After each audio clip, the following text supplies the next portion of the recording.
Start करते हैं बेटा एनर्जी के न्यूमेरिकल्स।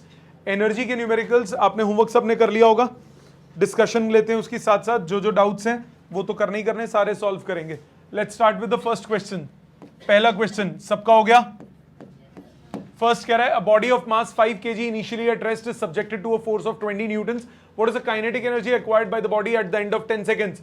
तो इनिशियली रेस्ट पे है तो यू ले लिया 0, फोर्स आपको 20 न्यूटन दी है तो एक्सेलरेशन हो गई फोर्स अपॉन मास। फोर्स है 20, मास है 5, कितना आया 4 मीटर्स पर second square, 20/5। v is equal to U plus 80, तो v आ गया, a कितना है, a कितना है 4 और टाइम कितना है 10 सेकेंड्स, 40 मीटर्स पर सेकेंड। आपको निकालना है काइनेटिक एनर्जी। काइनेटिक एनर्जी क्या होता है, हाफ mv स्क्वायर।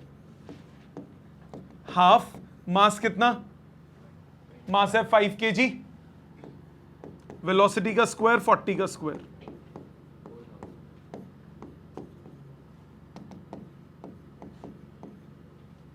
$4000 जूल्स या 4 किलो जूल्स। क्लियर, ये आ जाते हैं, ये हो गया first.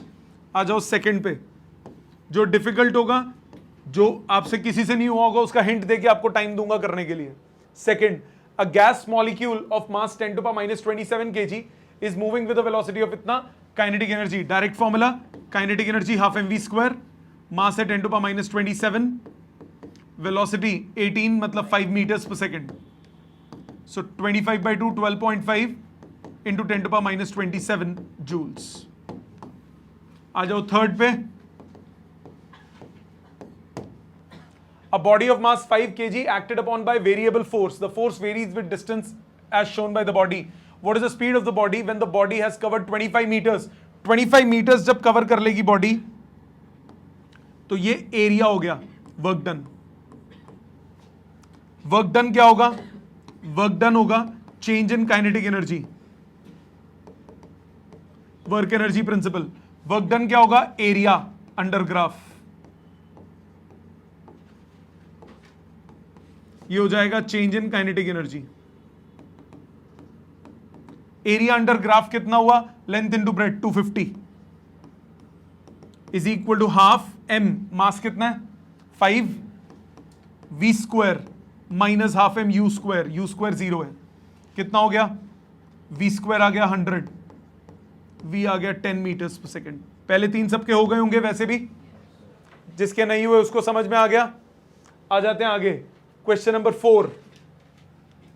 Question 4, an object of mass 500 gram initially at rest is acted upon by a variable force whose x component varies with x as shown in figure. The velocities of the object at point x equal to 8 and 12 would have the respective values of nearly, पहले 8 की बात करते हैं, पहले 8 की बात करते हैं। आंसर नंबर 4, 0 to 8 सेकेंड्स की बात करते हैं। 0 to 8 सेकेंड में वर्क डन हो गया एरिया, 0 to 8 सेकेंड्स तक का एरिया कितना होगा, ये एरिया प्लस ये एरिया, एरिया हो गया 5 इंटू 20 प्लस आगे का एरिया हो गया 3 इंटू 10, ये हो गया 130 जूल्स। वर्क डन हो गया, kinetic energy half m, mass कितना है 500 ग्राम मतलब हाफ kg, v स्क्वायर और u 0 है, कितना हो गया, नियरली बोला, सो v आ गया 2√130, 130 11 का 121 होता है स्क्वायर रूट, 22 अराउंड 23,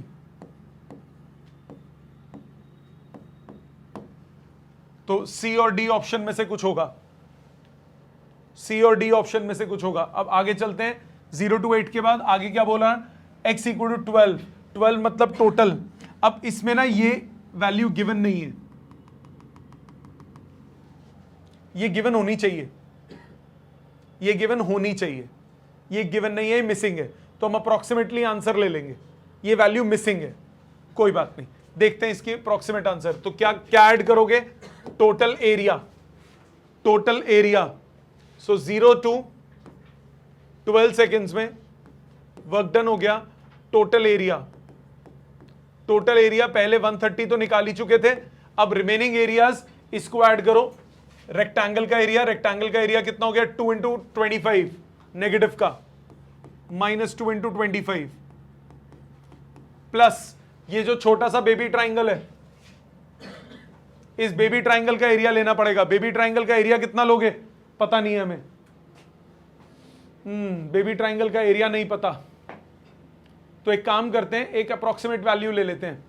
लेंथ ले लिया 2, हाइट भी ले लेते हैं 5 ले लेते हैं, क्योंकि ये लगभग 20 से 25 की जितनी है उतनी है, तो अप्रोक्सीमेट इसको -30 लेके सॉल्व करते हैं, देखते हैं आंसर में क्या मिसमैचिंग होती है। सो कितना हो गया हाफ, बेस कितना हो गया 2, हाइट कितना हो गया -5, और वो वाला कितना है 10 into 2 plus 2 into 10, approximate answer आएगा क्योंकि वहां डाटा मिसिंग था। सो 130 माइनस 50, 130 में 50 गए कितना बचा 80, 80 में 5 गए 75, 75 में 20 जोड़ो 95, 95 joules total work done, 95 joules total work done. तो पहले से कम वर्क है तो पहले से कम वेलोसिटी आएगी, मैं क्यों कैलकुलेट करूं, यही दो ऑप्शंस में से ही आंसर हो गया।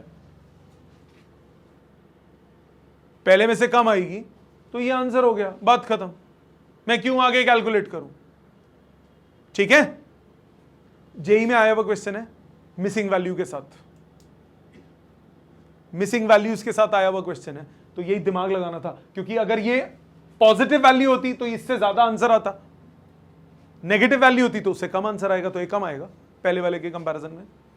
समझ में आई बात, इसको आप कर लो, फिर भी ज्यादा चुले कर लो। हाफ मास कितना है half v square is equal to 95, so v कितना आ गया 2√95, 95 कितना हो गया 9.5 के आसपास ले लो, 9.5 10 के आसपास ले लो, अप्रोक्सीमेट 20 के आसपास का आंसर आएगा। हमें वैल्यू नहीं पता ना कितना सबट्रैक्ट करना था, तो यानी ये 5 नहीं होगा, 5 से कम होगा, पर है तो कुछ सबट्रैक्ट तो हुआ ना, कुछ सबट्रैक्ट हुआ, वो हमारा आंसर आ गया। गॉट इट, ये हो गया question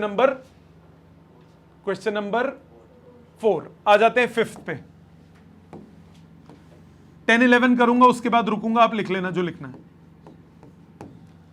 to similar springs, similar springs बोलने का मतलब having spring constant Kp and Kq such that Kp is greater than Kq, spring constant of P ग्रेटर है स्प्रिंग कांस्टेंट ऑफ Q से, they are stretched by the same amount then by the same force. So A, when x is same, or B part when force is same. x same है, same खींचा है, so half Kp Kq से ज्यादा है, so half के x square greater होगा half के Q x square से, मतलब वर्क डन P में ज्यादा होगा वर्क डन Q में, पहले केस में। क्या ये समझ में आता है, वर्क के रिलेशन निकालने ना। दूसरे केस पे आ जाओ, व्हेन फोर्स इज सेम, अगर फोर्स सेम है, अगर फोर्स सेम है, सो Kp XP is KQ XQ। Force क्या होता है K टाइम्स डिस्प्लेसमेंट, सो KX दोनों के लिए सेम होगा, तो Kp बड़ा है KQ से, या XP अपॉन XQ निकाल लो, KQ अपॉन KP रख लो संभाल के। अब एनर्जी का रेशो निकालना है, P की एनर्जी और Q की एनर्जी, हाफ या वर्क की, वर्क P और work Q, half KP XP square upon half KQ XQ square, half half cut गया, KP upon KQ into XP upon XQ, XP upon XQ कितना है, ये XQ था, XP upon XQ क्या है, KQ upon KP उसका whole square, ये आ गया KQ by KP that is less than 1, KQ by KP is less than 1, मतलब वर्क डन P का लेस होगा वर्क डन Q से। तो फर्स्ट पार्ट में P का वर्क ज्यादा है Q से, सेकंड में P का वर्क कम है Q से, क्या आंसर हुआ? फर्स्ट में टी का वर्क ज्यादा है क्यू से, सेकंड में उसका कम है। समझ में आ गया? क्लियर? 100% लॉजिकली क्लियर है। नेक्स्ट आ जाते हैं 6, 7, 8 पे। 11 तक करके रुक जाऊंगा, आपने जो लिखना हो लिख लेना। आंसर नंबर 6 छक्का। Let's see, a vertical spring with spring constant k, a vertical spring with spring constant k is fixed on the table. ठीक है, a ball of mass m at a height h above the free upper end of the spring falls vertically on the spring so that the spring is compressed by distance d. The net work done in the process. ध्यान दीजिए, ये table है, इसके ऊपर ऐसे spring को fix करा हुआ है आपने।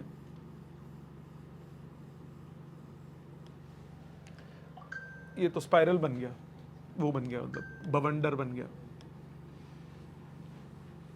अब ठीक है, ये स्प्रिंग फिक्स है, स्प्रिंग कांस्टेंट के है। A ball of mass m at a height h above the free end of the spring. यहां पे बॉल h हाइट ऊपर, mass m falls vertically on the spring so that the spring is compressed by distance d। जब ये ball इस पे गिरी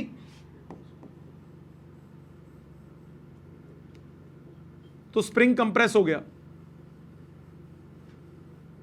यहां तक ball आ गई। कितना डिस्टेंस कंप्रेस हुआ? d डिस्टेंस कंप्रेस हुआ। यही मतलब समझ में आया? ऊपर से बॉल को फेंका, स्प्रिंग पे पड़ी, स्प्रिंग को उसने क्या कर दिया? कंप्रेस कर दिया। ठीक है, spring is compressed by distance d। The net work done in the process, net work done, total कार्य कितना होगा बताएं? जितनी बॉल के पास पोटेंशियल एनर्जी है, कंजर्वेशन ऑफ एनर्जी लगाओ। इनिशियल एनर्जी बॉल के पास है, इनिशियल एनर्जी कितनी हो जाएगी? इनिशियल एनर्जी बॉल के पास कितनी हो जाएगी? अगर मैं इसको रेफरेंस पॉइंट ले लेता हूं, एक, क्योंकि हमें स्प्रिंग की टोटल लेंथ नहीं पता, यहां से हाइट नहीं पता, एक काम करते हैं थोड़ी देर के लिए इसको भी h ले लेते हैं, फिर मैं एक और मेथड बताऊंगा। पहले ये इनिशियल देखो, इनिशियल एनर्जी सिर्फ बॉल की है mg, ओ h ऑलरेडी था, इसको L ले लो, mg h प्लस L। और स्प्रिंग की एनर्जी कितनी है? 0, क्योंकि स्प्रिंग स्टार्टिंग में थोड़ी ना कंप्रेस्ड है। Final energy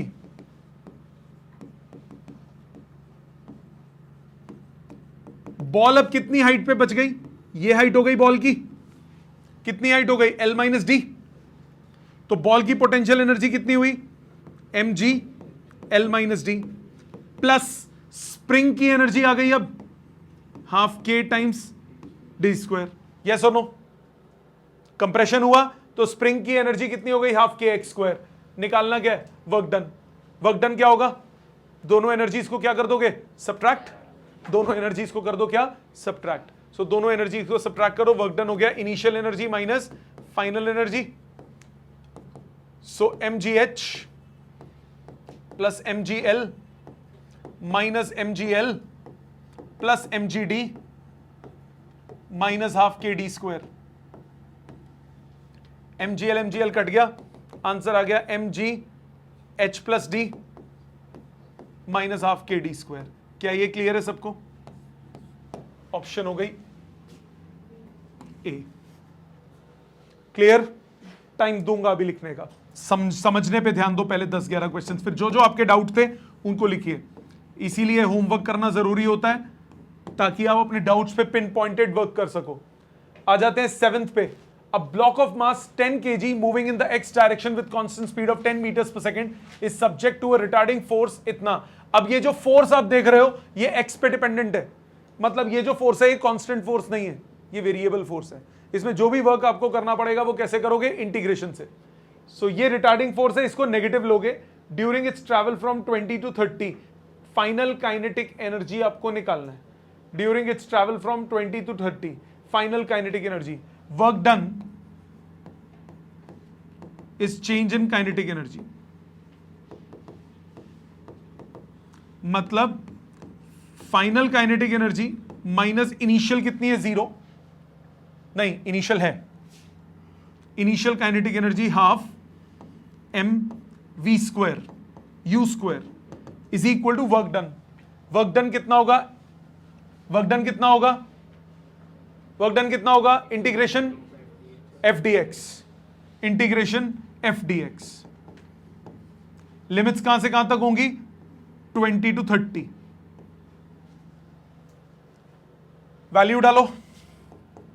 kinetic energy final minus half m into 100 is equal to integration 20 to 30। Retarding force है तो माइनस साइन लगाओगे, भले ही उसने वैल्यू नहीं दी, माइनस 0.1x dx। ठीक है, मास दिया हुआ है 10 kg। So kinetic energy final minus 10 kg डालूंगा 500 is equal to minus 0.1 x dx का इंटीग्रेशन हुआ x square by 2, limit 20 to 30। Any doubt? Limit put करो। काइनेटिक एनर्जी फाइनल कितना हुआ? 500 माइनस 0.1 बाई 2, 30 का स्क्वायर, 30 का स्क्वायर कितना होता है? 900, 900 माइनस 400 कितना हुआ? 500, 500। सो 500 में से क्या सब्ट्रैक्ट करोगे? ये कितना हुआ? 250 और ये 25। आंसर आ गया 475 जूल्स, 475 डी ऑप्शन। समझ में आया? अच्छे क्वेश्चंस हैं। और देखो, और ध्यान दीजिए, question number 8।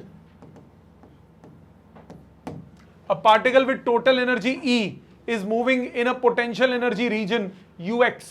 Motion of the particle is restricted to the region when ये आपको याद रखना पड़ेगा अभी फॉर द टाइम बीइंग, ये आपको लर्न करना पड़ेगा। या आप ऐसे कह सकते हो कि अगर मोशन ऑफ द पार्टिकल आपको रिस्ट्रिक्ट करना है, मोशन ऑफ द पार्टिकल आपको रिस्ट्रिक्ट करना है, ये तब हो सकता है जब उसके पास इतनी ज्यादा काइनेटिक एनर्जी ना आ जाए कि वो उससे फ्री हो जाए।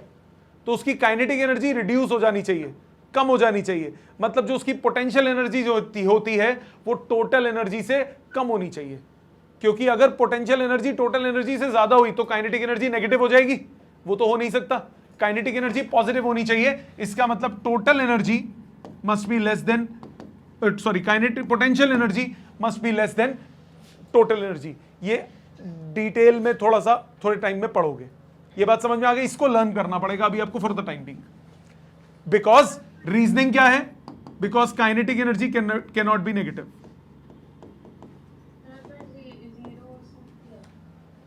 जी, काइनेटिक एनर्जी 0 होगी तो बेटा वो रेस्ट पे आ जाएगा ना। काइनेटिक एनर्जी, और उसको मूविंग बोला है, मूविंग है तो 0 भी नहीं हो सकती इस केस में। ठीक है, अगर ये मूविंग वाला वर्ड ना होता तो डी ऑप्शन आंसर होता। किसी रीजन में वो रिस्ट्रिक्टेड है तो रेस्ट पे भी हो सकता है, पर उसने मूविंग वर्ड यूज कर दिया तो रेस्ट पे भी नहीं हो सकता। ठीक है, समझ में आ गया? ये था 8th। 9th देखिए, two bodies with kinetic energies in the ratio 4:1. So half m1 v1 square upon half m2 v2 square is 4:1. ठीक है, have their equal linear momenta, half half cut गया, linear momentum mv होता है, m1 v1 into v1 कर दिया ऊपर, upon m2 v2 into v2 कर दिया, is 4:1। m1 v1 m2 v2 cut गया, v1 अपॉन v2 कितना आ गया? 4:1। यहां तक मानते हो? इक्वल लीनियर मोमेंटम बोला, so m1 v1 equal to m2 v2, so m1 upon m2 आ गया v2 बाई v1, और v2 बाई v1 कितना है? 1:4। सो मासेस का रेशियो कितना आ गया? 1:4। डंगर। ठीक है, आ जाते हैं 10th पे। The potential energy of the system increases if work is done. बताइए, work is done, system, potential energy of the system increases if work is done upon the system by a non-conservative force। नहीं, non-conservative force तो आप friction सोच के चल लो। Friction force क्या करती है? एनर्जी में लॉस करवाती है। ठीक है, by system against the conservative force, by the system नहीं होगा, हमेशा क्या होगा? ऑन द सिस्टम, ये बॉडी है, आपने ऊपर उठाया, ऑन द सिस्टम वर्क करोगे तभी तो पोटेंशियल एनर्जी बढ़ेगी। सो ऑन द सिस्टम वाला कहां है, खत्म, upon the system, D option. Work must be done on the system. 11th, the engine pumps water continuously through a hose.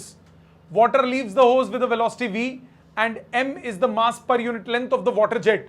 What is the rate at which kinetic energy is imparted to water? ये ऐसा लग रहा है हमने कल किया नहीं है,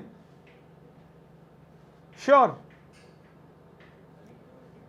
पक्का नहीं, कोई बात नहीं, कोई बात नहीं। आपको बोल रहा है an engine pumps water continuously through a hose, water leaves the hose with a velocity v and mass m। नहीं किया है हमने कल, एक ऐसा क्वेश्चन किया है नहीं, एक हार्ट वाला नहीं, हमने पावर वाले में किया है जिसमें होस पाइप से निकलता है, जिसके दो मेथड्स बताए थे, राइट साइड पे लिख के एक दूसरा मेथड बताया था, किया है। v क्यूब का आंसर आ रहा था जिसका, है ना, याद है ना, हाँ हाँ हाँ किया है, दिमाग लगाओ। 11th हो गया, नहीं हुआ, इसमें ऑप्शंस गलत लग रहे हैं मेरे को क्योंकि ये दो ऑप्शन मैच कर रहे हैं। अबे लास्ट क्लास में ये दो ऑप्शंस मैच कर रहे हैं, इसमें एक गलती है, इसका मतलब कोई नहीं, अभी देखते हैं। आप इसको दिमाग लगाओ दोबारा उस कॉन्सेप्ट से जो हमने लास्ट क्लास में किया था। आपके पास 2-4 मिनट का समय है और पुराना कोई लिखना है तो लिख लीजिए। ध्यान दीजिए 11th में आपको बोला an engine pumps water continuously through a hose, water leaves the hose with a velocity v and m is mass per unit length। m is not the total mass, m is mass per unit length। मतलब for l length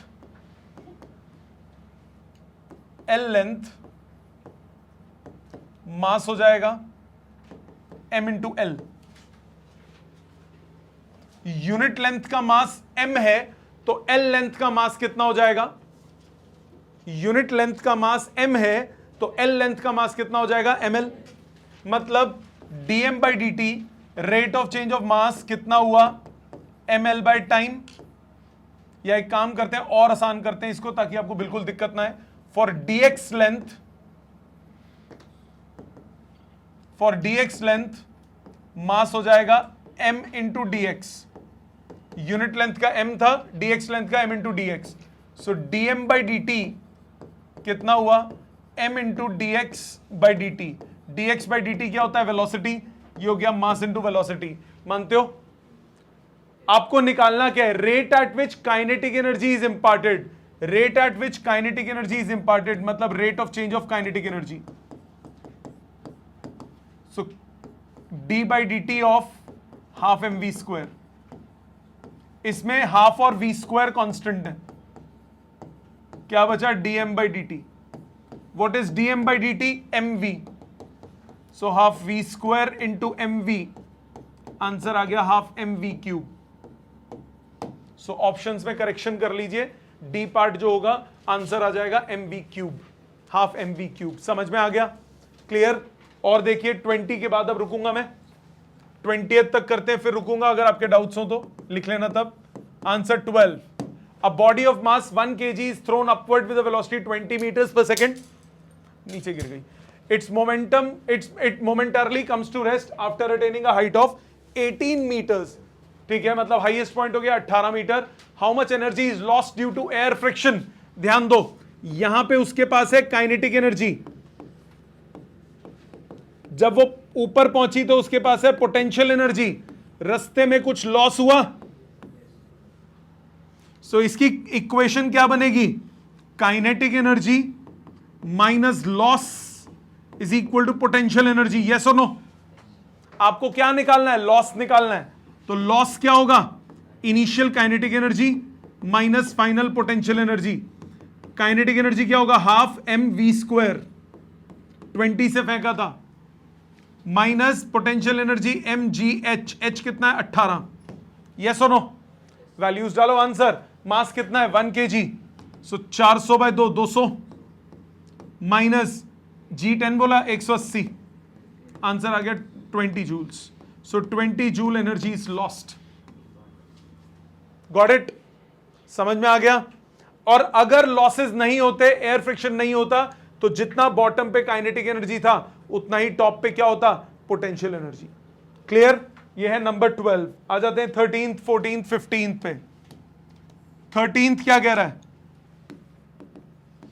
13th कह रहा है a ball of mass 2 kg and another ball of mass 4 kg are dropped together from a 60 feet tall building.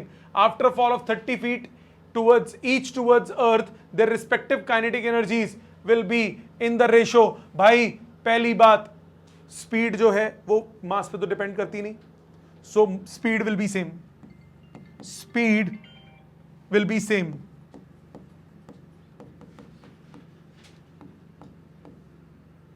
Because it does not depend upon mass.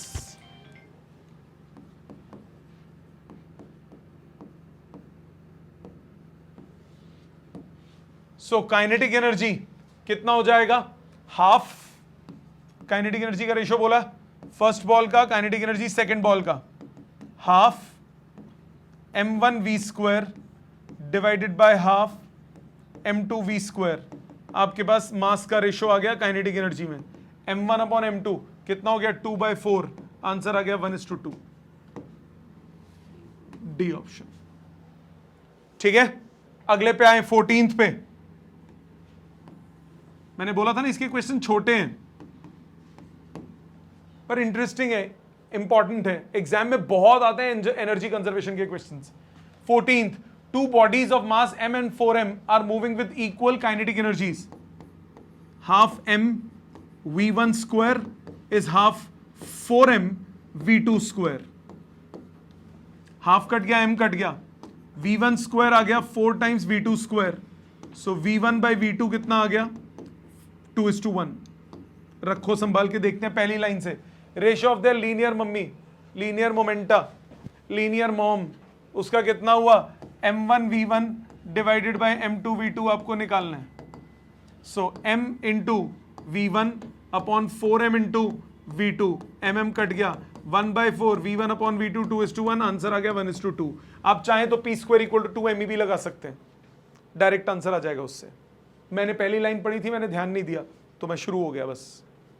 ठीक है, आ जाते हैं 15 पे। Answer क्या? 1:2 C option. आ जाते हैं अगले पे, क्वेश्चन नंबर 15 पे। A rubber ball is dropped from a height of 5 meters on a plane where the acceleration due to Gurutvakarshan is not shown. Is not shown. Okay, देखते हैं चलो। On bouncing it rises to 1.8 meters. कुछ गड़बड़ हुई है? अरे कुछ गड़बड़, छोड़ो, इज नॉट शोन हटा दो।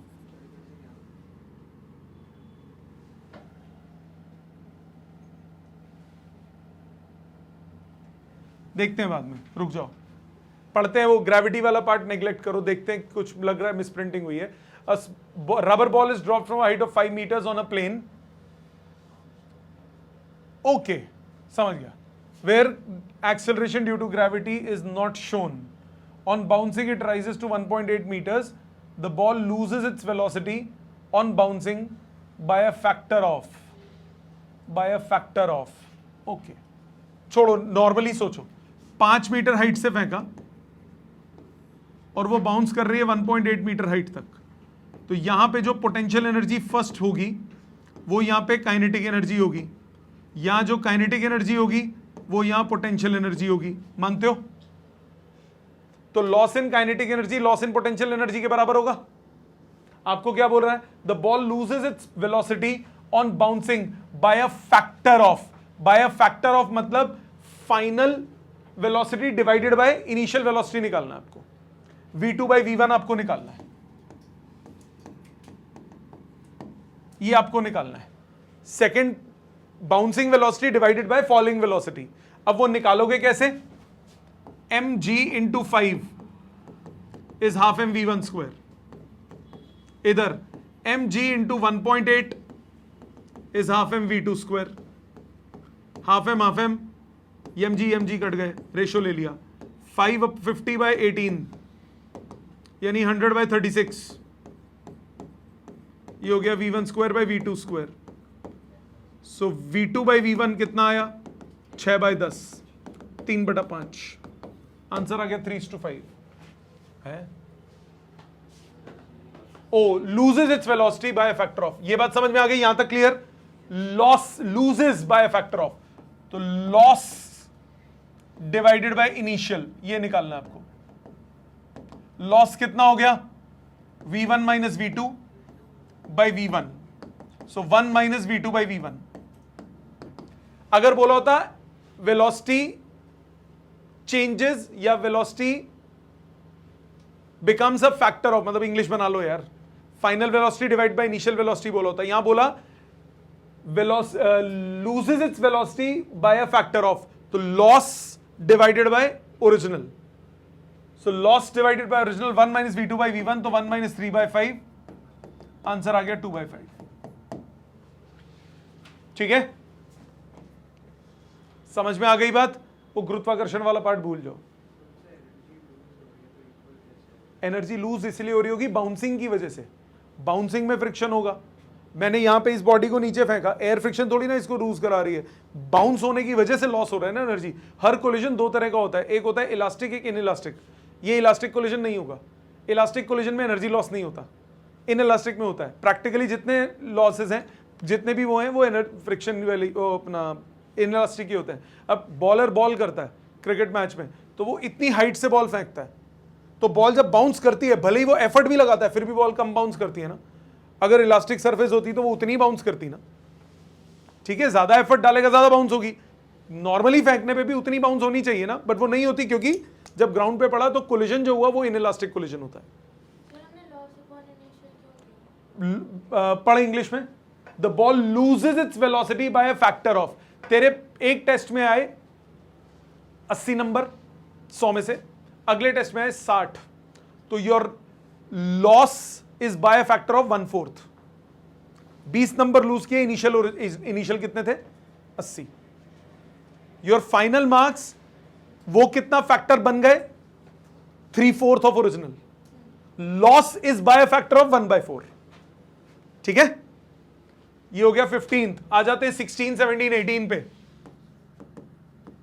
16, kinetic energy acquired by a mass m in traveling a distance x starting from rest under the action of constant force is directly proportional to, बताएं जी, kinetic energy acquired by mass m in traveling distance x starting from rest under the action of constant force is directly proportional to, फुद्दू question है, जल्दी बोलो। Kinetic energy acquired by mass m in traveling distance x distance s starting from rest under the action of constant force, क्या लिखोगे? Force into displacement. ये work done हुआ किसके बराबर हो गया? Half mv square. यस और नो? मतलब काइनेटिक एनर्जी हो गया force into displacement. Is it dependent on mass? Force is constant, displacement is also constant. Kinetic energy gained is not dependent on mass, क्योंकि डिस्प्लेसमेंट भी इस पे थोड़ी ना डिपेंड करेगी मास कितना है, वो तो सेम होगी। तो इसमें m to power 0, it is independent of mass. ठीक है, अगला बच्चे इसमें क्या सोचते हैं? Sir half M we square mass के डायरेक्टली प्रोपोर्शनल। अब कंजरो वी कांस्टेंट थोड़ी ना, वी तो कुछ भी हो सकता है, वी चेंज होगा, फोर्स लग रही है। प्रोपोर्शनैलिटी कब बोलते हो? जब बाकी चीजें क्या हो? कांस्टेंट। तो यहां जो वर्क डन हुआ, यानी काइनेटिक एनर्जी, वो क्या हुआ? फोर्स इनटू डिस्प्लेसमेंट, और फोर्स और डिस्प्लेसमेंट दोनों कांस्टेंट है, स्पेसिफाइड है under the action of constant force, बोला है स्पेसिफिकली उसने। ठीक है, अगला 16th, इसके बाद 17th। If the momentum of the body increases by 50%, percentage change in kinetic energy, इस टाइप का किया था। Initial momentum P, final momentum P plus 50% of P, माने 1.5 P। Initial kinetic energy P square by 2m, final kinetic energy 1.5 P का square by 2m। यानी 2.25 P square by 2m। तो final kinetic energy कितनी हो गई? 2.25 times initial. आपको क्या निकालना है? परसेंटेज चेंज, ई फाइनल माइनस ई इनिशियल अपॉन ई इनिशियल इंटू 100।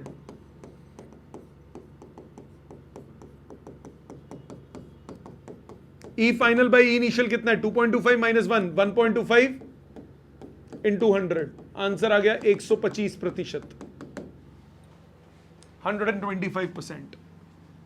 हर स्कूल एग्जाम में हर साल आता है ये, चाहे यूटी में आए, चाहे टेस्ट में आए, चाहे टर्म में आए, चाहे फाइनल में आए, ये आता हर साल है, हर स्कूल में आता है सेम नंबर्स के साथ। एकदम से कान खड़े हो गए सबके, पेपर में आएगा, पेपर में आएगा। आंसर 18।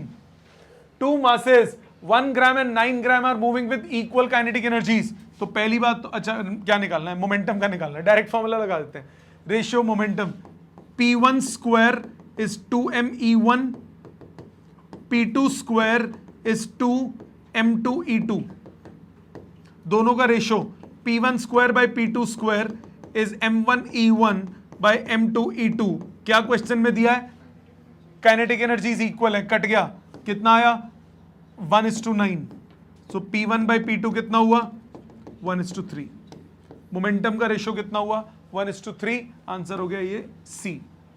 Got it? आ जाते हैं 1920 पे। इसके बाद ब्रेक लेंगे। ब्रेक लेंगे मतलब रुकेंगे, अगर आपने कुछ लिखना हो तो लिखने के लिए। 19 A 4 kg mass and 1 kg mass are moving with equal kinetic energies, ratio of their linear momentum at same question. P1 square by P2 square is m1 e1 square by m2 e2 square. Numbers change है सिर्फ, e1 e2 same है। Answer कितना आया? 4:1। सो P1 upon P2 कितना आया? 2:1, 2:1, 2:1। आ जाओ last पे, उसके बाद रुकेंगे, 20th के बाद रुकेंगे। 2 bodies of masses m and 4m are equal kinetic energies। Same नहीं हो गया है? Similar, exactly same. ये रिपीट हो गया, 2:1 है the ratio of the m and, अच्छा ओके ओके, अच्छा m और 4m है, पहले 4m और m था, ठीक है। तो ये हो जाएगा 1:2, सिमिलर। समझ में आ गए सबको यहां तक? प्लीज जो लिखना है लिख लीजिए, फिर हम आगे चलते हैं।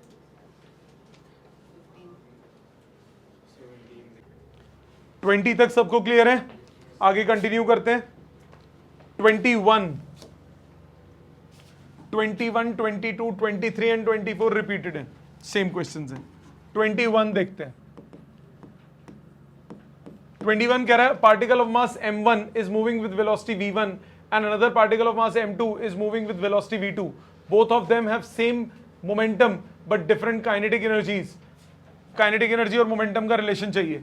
तो p square, p1 square by p2 square is 2me1 divided by 2m1e1 2m2e2।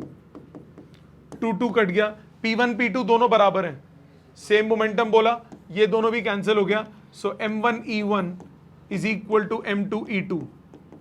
तो e1 बाई e2 आपके पास आया m2 by m1, m2 by m1, m2 by m1 less than 1 है, तो e1 less than e2, e1 less than e2, बांदर option. ठीक है, आ जाते हैं 22 पे। 22, the linear momentum of the body is increased by 10%, percentage change in kinetic energy। जैसे पहले किया था वैसा, initial momentum P, final momentum P plus 10% of P, मतलब 1.1 P। initial energy P square by 2m, final energy 1.1 P का whole square by 2m, 1.21 times initial energy। So E final by E initial by E initial into 100, percentage change आ गया। E final by E initial minus 1 into 100, so 1.21 minus 1 into 100, answer आ गया 21%। so 21% का बढ़ोतरी होगी answer आ गया 21%। ठीक है, 23 एंड 24 दोनों सेम है। 23, 24। Kinetic energy is increase by 300%। Initial kinetic energy E, final kinetic energy E plus 300% of E, मतलब 4E। आपको क्या निकालना है? 4E initial. आपको क्या निकालना है? मोमेंटम। सो P1, ये 4E बोल दो। मोमेंटम इनिशियल कितना हो गया? P क्या होता है? P square is equal to 2me, ये हो गया √2me। इनिशियल फाइनल मोमेंटम कितना हुआ? √2m into 4E। 4E का 2 बाहर ले जाओ, 2 टाइम्स √2me, तो 2 times P initial. So P final minus P initial upon P initial into 100। ये आ गया P final by P initial minus 1 into 100, 2 minus 1 into 100। Answer आ गया 100%। Got it? ऑप्शन वाले में सी। समझ में आ गया? ये था 23, 24। आ जाते हैं 25 पे। A body dropped from height h reaches the ground with speed इतना. What is the work done by air friction? Logic क्या लगेगा? Potential energy is equal to loss plus kinetic energy. ये आप लगाओ potential energy minus loss equal to kinetic energy. मानते हो बेटा? Potential energy में से loss को subtract कर दो, क्या बचा? Kinetic energy बचा। तो loss कितना होगा? Loss होगा potential energy minus kinetic energy. Potential energy कितना है? mgh। काइनेटिक एनर्जी कितना है? Half mv square. v कितना है? 1.2 √gh का स्क्वायर। सो mgh माइनस 0. ये हो गया 144, 0.72 mgh। तो लॉस आया 0.28 mgh। आप नेगेटिव साइन क्यों लगाया आंसर में? क्योंकि लॉस है। ठीक है, अदरवाइज आप ऐसे भी कर सकते हो, final energy minus initial energy, वो लॉस आ जाएगा। अगर पॉजिटिव आ जाएगा तो वो गेन हो जाएगा, नेगेटिव आ जाएगा तो वो लॉस हो जाएगा। दोनों ठीक है। आंसर आते हैं 26 पे। A trapeze artist with a mass of 65 kg swings on a trapeze from platform A to platform B. A platform से बी प्लेटफॉर्म पे बांदरों की तरह एक जगह से दूसरी जगह कूद गया। Calculate the change in GPE of the artist between platform. Change in gravitational potential energy कितना हो जाएगा? mg into difference in heights. Mass कितना है? 65, गधे की वैल्यू 10, और कितना हाइट में डिफरेंस है? 5 मीटर। 15 minus 10, 5 metre. तो ये आ गया 325, 3250 joules. First part clear? Calculate the kinetic energy of the artist on arriving platform B. Conservation of energy. Energy at A is equal to, या potential energy at A plus, या फिर एक काम करो, loss in potential energy is gain in kinetic energy. Loss in potential energy आपने निकाला 3250, gain in kinetic energy हो जाएगा हाफ एम वीबी का स्क्वायर माइनस 0। ए पे वो रेस्ट पे था। So kinetic energy at B minus kinetic energy at A. So kinetic energy at B कितना हो गया? 3250 joules. Because kinetic energy at A क्या है? 0। ठीक है। Third part, calculate the speed of the arrival at B. Half m v b square is 3250। Mass कितना है? 65। 65 by 2 into v b square is 3250। ये आ गया 32.5। वीबी स्क्वायर आ गया 100, वीबी आ गया 100 और 10 मीटर्स पर सेकेंड। Got it? इजी। आ जाते हैं 27th पे।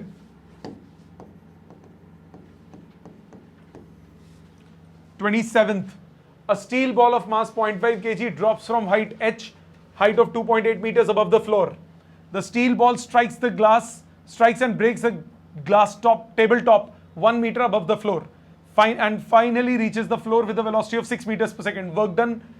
Work the ball does breaking the tabletop. तो वर्क डन कितना होगा? लॉस इन एनर्जी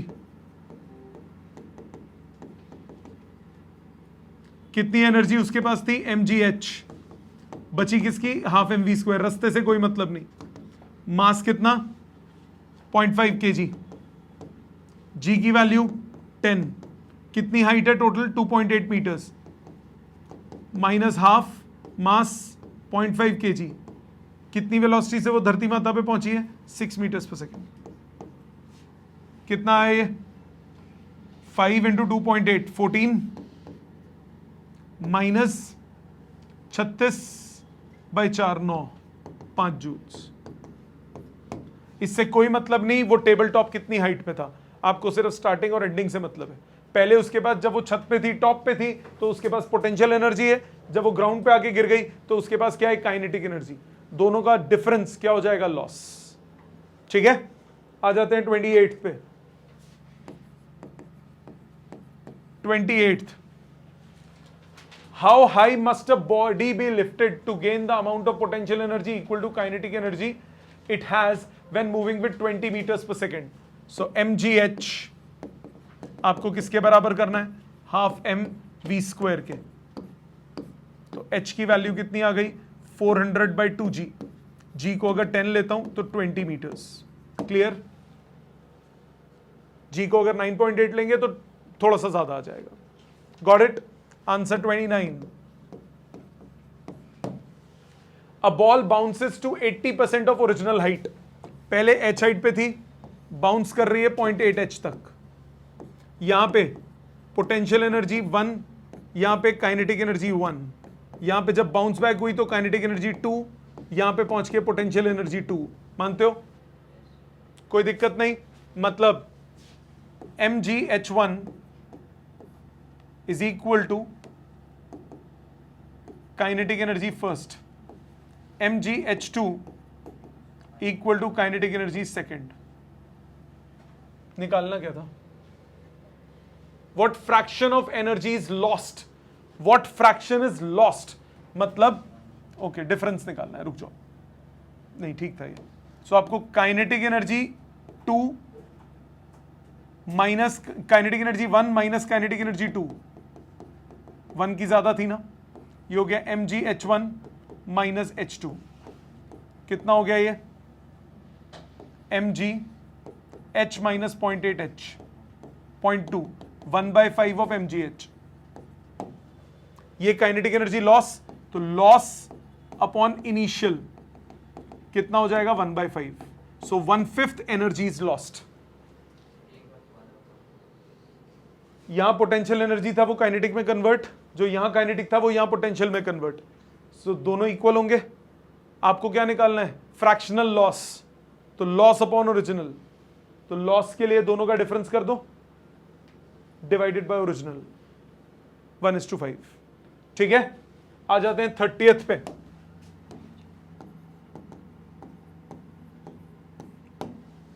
30th क्या बोल रहा है? A hiker weighing 70 kg climbs from a hill station A to another hill station B. The height of hill station A is 3800 km above the sea level and that of hill station B is 6800 above the sea level. Calculate the work done. Work done क्या हो गया? Change in energy.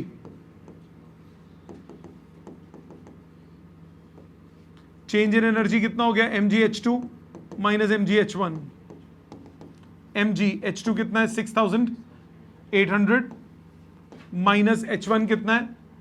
3800. Answer आ गया 3000 times mg. सो 3000 times मास कितना है उस hiker का? 70 kg.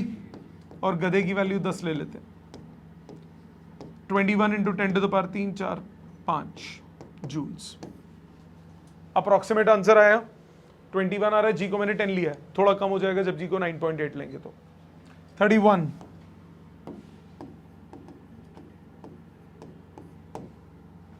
A stone of mass 6 kg falls from rest at a place where g is 9.8. What will be the kinetic energy at the end of 5th second? बताओ 5वें second के बाद kinetic energy कितनी होगी? पहले क्या निकालोगे? वेलोसिटी निकालोगे। वेलोसिटी निकालो, v is equal to u plus a, g specific है 9.8 इंटू टी, ये आ गया 49 मीटर्स पर सेकेंड। सो काइनेटिक एनर्जी कितनी हो गई? Half mv square. सो हाफ मास कितना 6 kg, वेलोसिटी का स्क्वायर 49 का स्क्वायर, कैलकुलेशन हो जाएगी। ठीक है, समझ में आ गया बेटा? ऑनलाइन सबको क्लियर? नेक्स्ट 32, 35 के आसपास रुकूंगा, कोई लिखना हो लिख लेना। A bob of pendulum has its rest point 1 meter below the support. ये पेंडुलम बॉब है, इसका rest point 1.5 metre below the support है। नहीं 1 मीटर, 1.5 कहां पढ़ा मैंने? 1 metre below the support.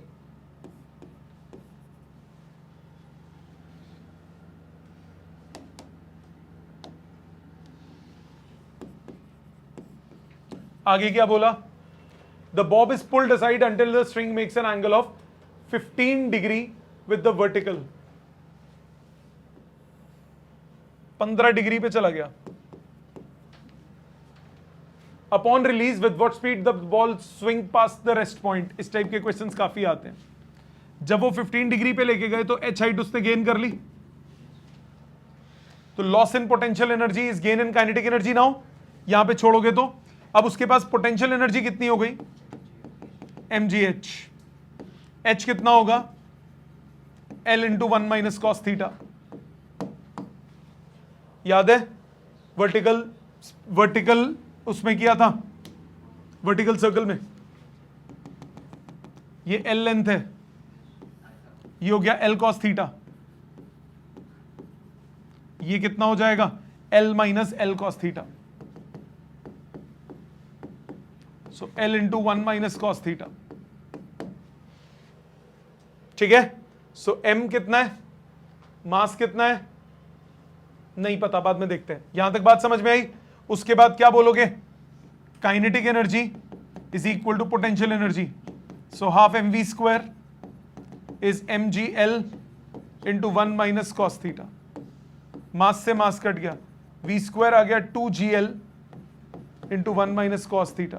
Values डालो, v square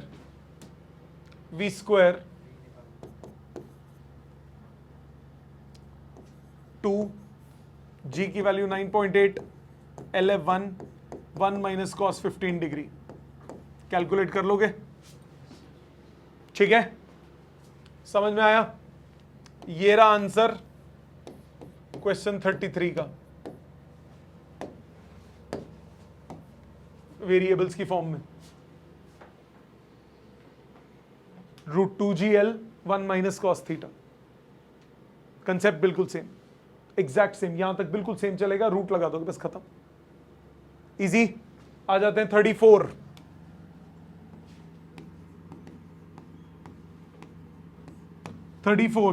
When a long spring is stretched by 2 centimeter, its potential energy is U. Please ध्यान देना, स्प्रिंग के क्वेश्चन काफी आते हैं एग्जाम में। When a long spring is stretched by 2 centimeter, its potential energy is U. Spring stretched by 2 centimeters, तो stretching क्या होता है? X. So half K 2 into 10 to the power minus 2 का स्क्वायर, पोटेंशियल एनर्जी U। तो इससे K निकल गया, K की वैल्यू वही बाद में, K into 2 into 10 to power minus 4 is U। तो K आ गया U by 2 into 10 to power 4, रख लो। आगे क्या बोला? If the string is stretched by potential by 10 centimetre, potential energy. So अब potential energy half K into 10 into 10 to power minus 2 का स्क्वायर। 10 सेंटीमीटर स्ट्रेच किया, K की वैल्यू निकाल चुके हो, U by 2 into 10 to power 4।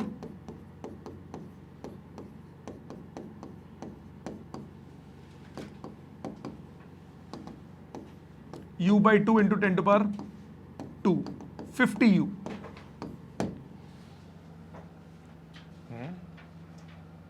Half कहीं miss हुआ मुझसे, u by 2 लिख दिया मैंने, 4 था, आंसर आया 25 u. समझ में आ गई बात? A option. इनिशियल पहले एनर्जी जब 2 सेंटीमीटर आपने स्ट्रेच किया तो u एनर्जी है, जब 10 सेंटीमीटर स्ट्रेच किया तब कितनी एनर्जी होगी, तो मैंने एक से k निकाल लिया, दूसरे में सब्स्टिट्यूट कर दिया. एक और तरीका देखो, एक और मेथड देखो. पहले एनर्जी u है, हाफ k इंटू 2 सेंटीमीटर का स्क्वायर. बाद में एनर्जी कितनी होगी, हाफ k इंटू 10 सेंटीमीटर का स्क्वायर. दोनों को डिवाइड कर दो, u dash by u, half और k कट गए, 10 टू पावर -2 भी कट गया, 10 बाई 2 का स्क्वायर 25. एक ही बात है, एक से k की वैल्यू निकाल के दूसरे में डाली, या दोनों को डिवाइड करके k एलिमिनेट कर लिया, आपकी चॉइस. आ गया समझ? ये था 34th. आ जाते हैं 35, 36, 37, 35 नंबर. ये तीनों बहुत इंपॉर्टेंट क्वेश्चंस हैं एग्जाम के लिए, तीनों बहुत इंपॉर्टेंट हैं. 35, potential energy of certain spring when stretched by distance x is 10, तो 10 is equal to half kx square. What is the amount of work done on the same spring on stretching it through an additional distance x? अब ध्यान दीजिएगा, additional x मतलब x हो चुका है उसके बाद x करना है, तो वर्क डन क्या हो गया, change in energy. So half k into 2x का square minus half k into X square, ये निकालना है. Final energy minus initial energy, ये हो गया ना एडिशनल एनर्जी. कितना आएगा ये, half k into 3x square. Half kx square कितना है, 10, सो 10 इंटू 3, आंसर आया 30 जूल्स. आ गई बात समझ? क्लियर? फाइनल एनर्जी नहीं निकालनी, आपको एडिशनल एनर्जी निकालनी है, वर्क डन निकालना है. वो होता है एडिशनल कितनी एनर्जी गेन हुई. एडिशनल कैसे निकालोगे, फाइनल एनर्जी में से इनिशियल एनर्जी को सब्ट्रैक्ट करोगे. ठीक है, आ जाते हैं 36 पे.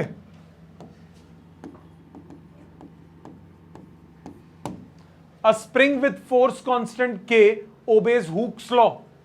हुक्स लॉ क्या होता है, याद है? नहीं पता, छोड़ दो, जरूरत नहीं है. ये F = kx जो आप पढ़ते हो ना, इसी को हुक्स लॉ बोलते हैं. It requires 4 joule of work to stretch it through 10 centimetre. तो 4 is equal to half k into 10 centimetre. तो k आ गया 10 टू पावर -1 का स्क्वायर, 10 टू पावर -2, उधर जाके 800 न्यूटन पर मीटर. ये k आ गया, कैलकुलेट k हो गया. And an extra work, again वो एडिशनल निकालना है, to stretch it through additional 10 centimetre. So additional 10 centimetre के लिए कितना हो जाएगा, half k into 20 into 10 to power -2 का square minus half k into 10 into 10 to power -2 का स्क्वायर. सो k 800 है, 800 बाई 2 400, और 10 टू पावर -4 कॉमन बचा, 20 का स्क्वायर माइनस 10 का स्क्वायर. ये 10 टू पावर -4, ये 2 0 और ये 2 0 उड़ गए.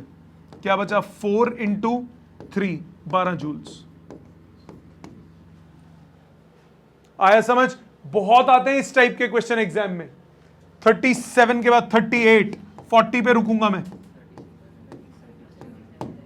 36 के बाद 37 लो, 40 पे रुकूंगा. 16 kg ब्लॉक, इन तीनों में सबसे important. 16 kg block moving on a frictionless horizontal surface with a velocity of 4 meters per second compresses an ideal spring and comes to rest. If the force constant is इतना, how much is compresses? ये spring है, दीवार से जुड़ा हुआ, यहां से block भागता हुआ आ रहा है, इसको टक्कर मारता है और इसको कंप्रेस कर देता है.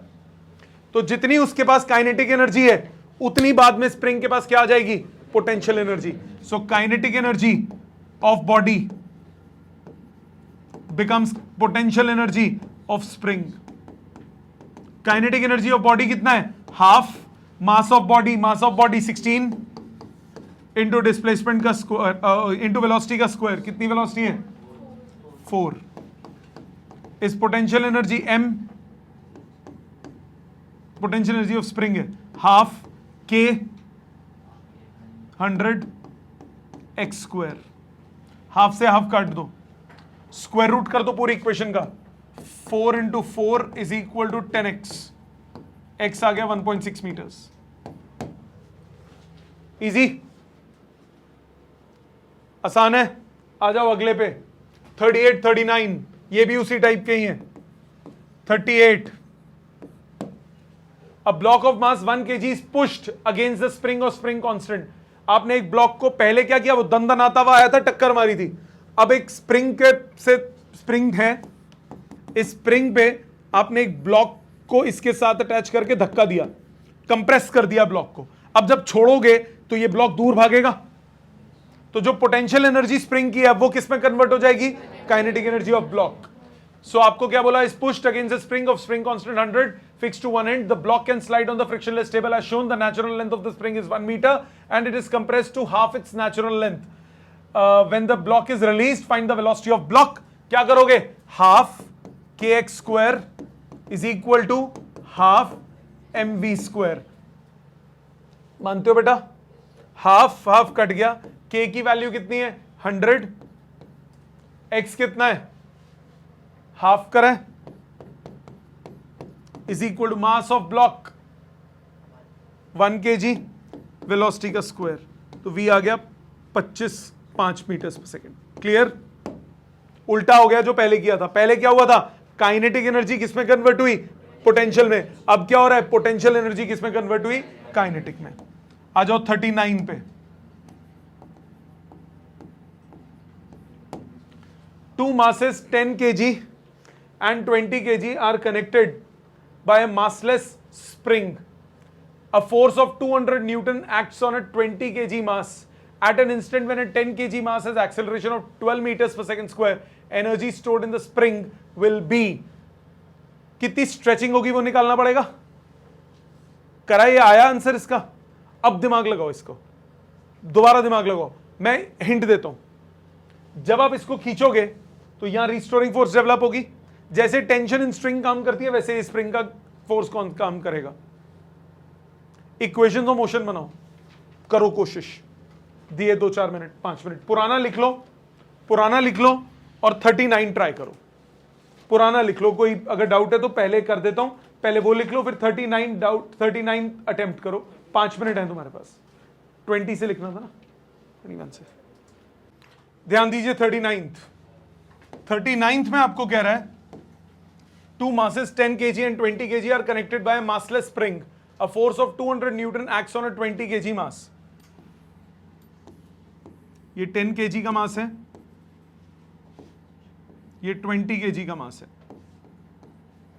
इस पे आपने 200 न्यूटन की फोर्स लगाई, स्प्रिंग लगाया बीच में, इधर रिस्टोरिंग फोर्स आएगी, इधर फोर्स आएगी kx, इधर फोर्स आएगी kx।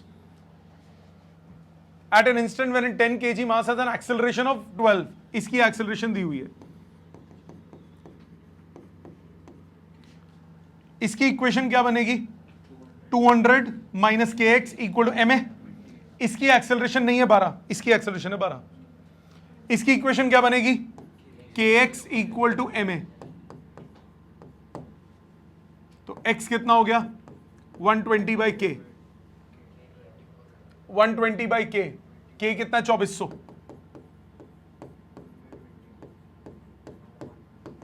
1/20 मीटर्स।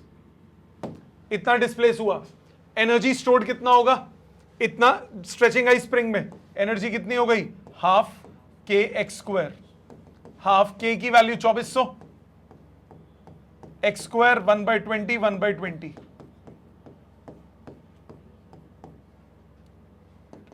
3 जूल्स।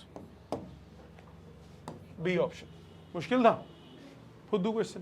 अगर आपको बोला होता इसकी एक्सेलरेशन भी निकालो, तब आप क्या करते, 200 minus K X equal to mass into इसकी एक्सेलरेशन, फिर इसकी ए निकल जाता।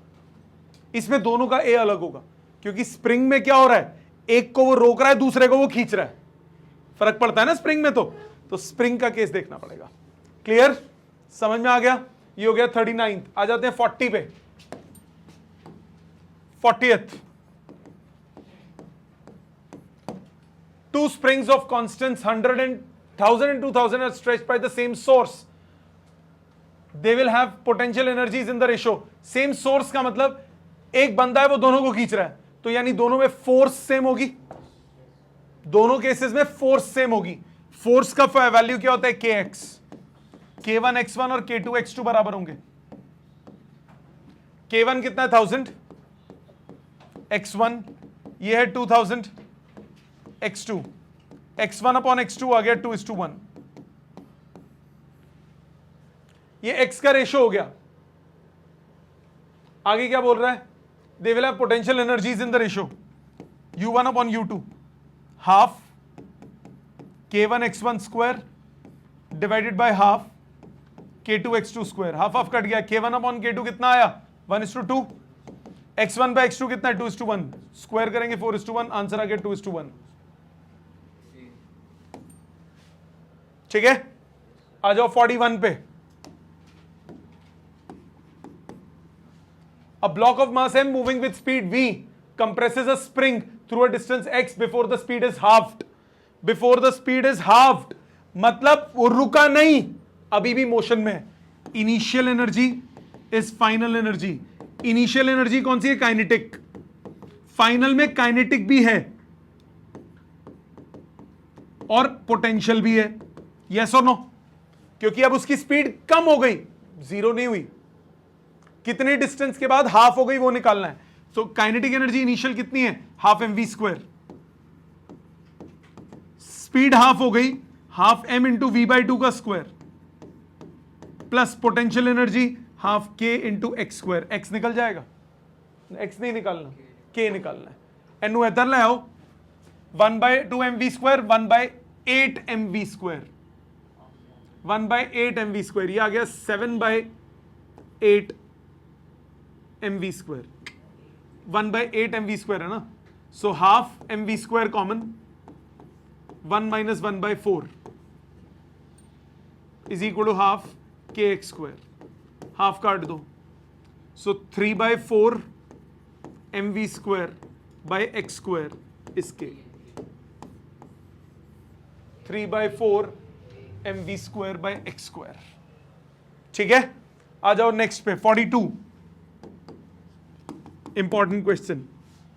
An automobile moving at a speed of 72 kilometers per hour reaches the foot of a smooth incline when the engine is switched off. Bottom पे पहुंची एक incline plane के, bottom पे पहुंची इंक्लाइन प्लेन के और आपने इंजन को बंद कर दिया। तो यहां पे इसके पास वेलोसिटी है 20 मीटर्स पर सेकेंड। जितनी स्पीड से वो जाएगी वो यहां पे आके रुकेगी। अब वर्क नहीं होगा क्योंकि इंजन काम नहीं कर रहा है। जो स्पीड से वो जाएगी जाएगी। How much distance does the automobile go up an incline? ये एच हाइट निकाल लो, आपको एस निकालना है।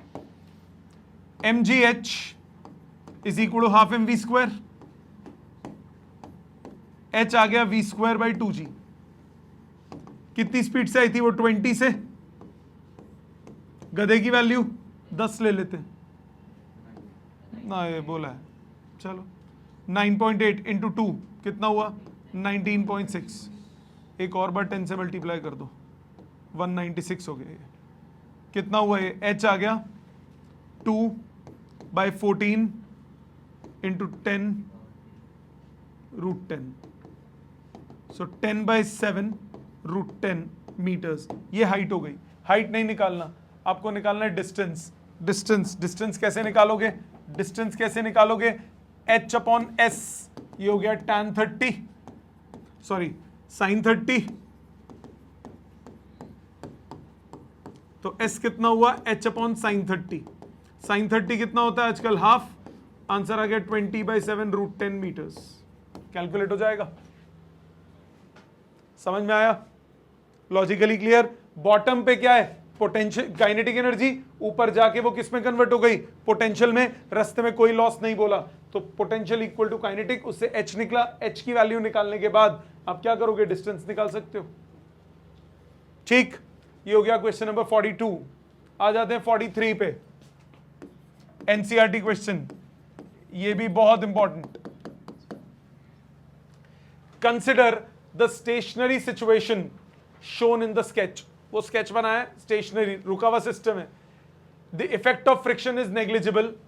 The 3 kg mass is joint to a 4 kg trolley, ठीक है, by a string passing over the pulley.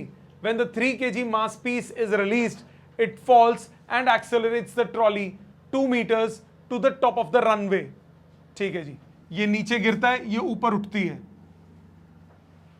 If in the process the trolley rises 1 meter, calculate the gain in potential energy of the trolley.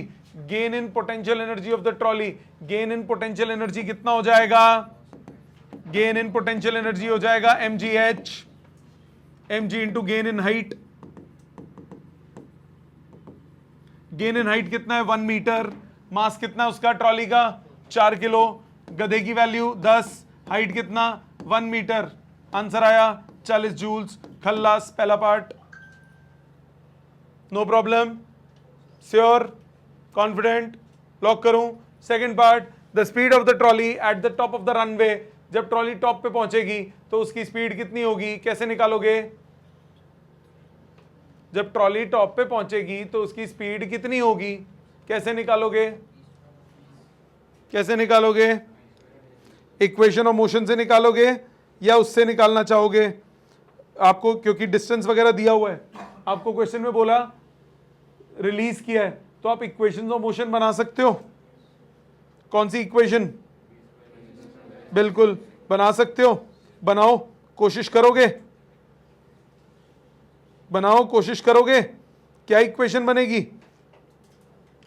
Equations of motion, v square minus U square की बात नहीं कर रहा हूं, equations of motion नहीं, equations of forces, sorry words गलत use कर लिए मैंने। इक्वेशन ऑफ मोशन नहीं, क्योंकि उसके लिए टाइम और वो सब पता होना चाहिए, वो सब नहीं पता। अभी क्या इक्वेशन बनाओगे? एक मैं ही कर देता हूं, छोड़ो। क्या बनेगा?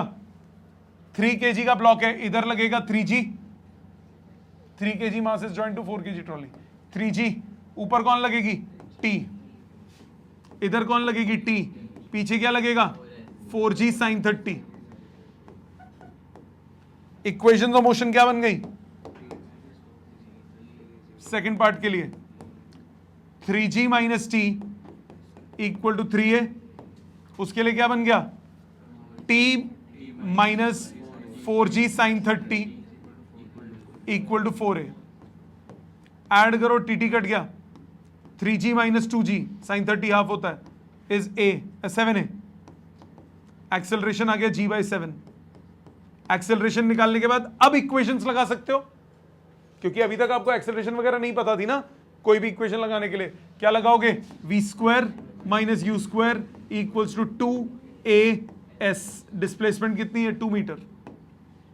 सो v कितना हो गया? v स्क्वायर आ गया 4g बाई 7, 40 बाई 7। तो v कितना आया? 40 का कितना हो गया? 2 बाहर, 2 रूट 10 बाई 7 मीटर्स पर second. Root 10 by 7 1 point something होगा, हाँ 10 बाई 7 1 पॉइंट समथिंग, तो 2 पॉइंट समथिंग आंसर आना चाहिए। ठीक है, समझ में आ गई बात? Logically clear. इक्वेशंस निकाल, एक्सेलरेशन निकालने के लिए इक्वेशंस ऑफ मोशन यूज की, ए निकल गया, उसके बाद इक्वेशन ऑफ फोर्सेस, वो निकल गई इक्वेशंस ऑफ मोशन। ठीक है, ये हो गया 43। आ जाओ 44 पे, माय फेवरेट क्वेश्चन। इसको करके ना मैं साइड हो जाऊंगा, अब तमीज से लिख लेना इसको।